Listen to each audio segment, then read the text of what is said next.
Salutare tuturor! Astăzi am să fac un unboxing la o cameră video de la GoPro. Mai exact este o cameră video de acțiune, un GoPro Hero 13. Și să vedem cum se prezintă.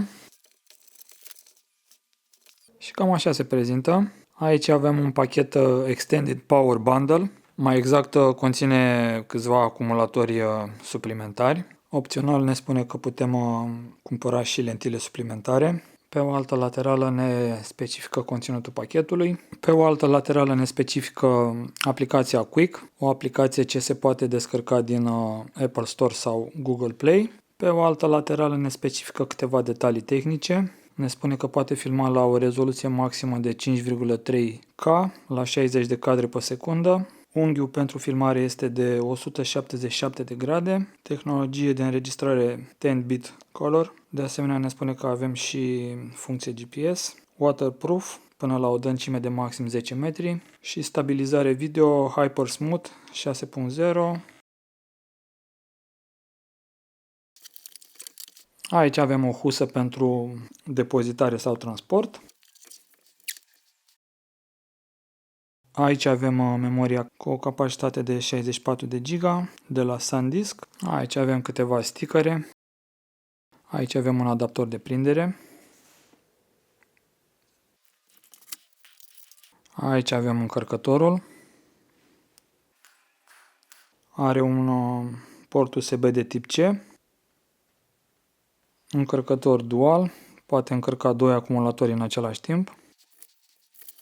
Aici avem un cablu USB de tip C pentru încărcare sau transfer de date. Aici avem încă un cablu USB de tip C. Aici avem încă un adaptor de prindere. Aici avem încă un adaptor. Iar aici avem cei 3 acumulatori Enduro.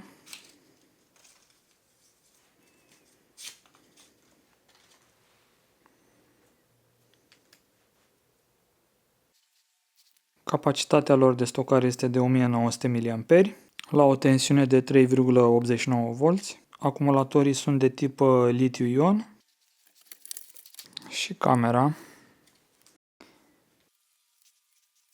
Cam așa arată. Pe față avem un display cu o mărime de 2,27 de inch, iar pe spate avem un monitor cu o mărime de 1,4 inch. În lateral și în partea de sus avem două butoane. În partea de jos avem prinderea pentru cameră. I-am introdus cardul de memorie. O să-i băgăm și un acumulator.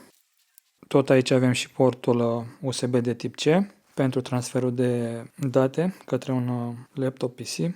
Camera are inclusiv și un difuzor încorporat. Carcasa este din plastic. În laterale avem o parte cauciucată ce ne oferă o protecție în caz că o scăpați pe jos. Aici ne spune că avem și GPS încorporat. De asemenea, poate preia și comenzi vocale. Să specificăm și câteva detalii tehnice. Camera are o rezoluție de 27 de megapixeli, filmează la o rezoluție maximă de 5,3K cu maxim 60 de cadre pe secundă. De asemenea, poate filma și în slow motion. Are stabilizare de imagine, microfon și difuzor încorporat, un display de 2,27 de inch pe față și un display de 1,4 inch pentru monitorizarea în timp real a filmării. De asemenea, este waterproof, suportă o adâncime de maxim 10 metri, are încorporat GPS, Wi-Fi, intrare de microfon, autonomia este de 1,5 ore de filmare la rezoluție maximă de 5,3K sau 3 ore de filmare la o rezoluție 1080p. De asemenea, are și funcție de webcam sau live streaming în 1080p. Pentru mai multe detalii tehnice sau dacă vreți să știți de unde am cumpărat-o, vedeți link-urile din descrierea acestui video. O să facem și câteva teste cu această cameră video, să vedem cum filmează din mers. De asemenea, o să fac și un test în condiții de iluminare scăzută.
Ca și concluzii de final, după cum ați putut vedea și voi, camera filmează foarte bine în condiții de iluminare bună, pe timp de zi, dar în condiții de iluminare scăzută, camera filmează foarte prost, are mult zgomot pe imagine. Practic, acesta ar fi marele minus al acestei camere video. O alternativă foarte bună la această cameră, o cameră care poate filma la o calitate foarte bună, chiar și în condiții de iluminare scăzută, ar fi modelul de la Insta360S Pro 2 sau DJI Action 6. Două camere ce au un senzor de imagine mult mai bun, ce filmează foarte bine chiar și în condiții de iluminare scăzută. Și sunt la același preț cu această cameră de la GoPro. Cam acesta a fost și videoul de astăzi. Dacă v-a plăcut, puteți să dați un like și să vă abonați la canal. Mulțumesc pentru vizionare!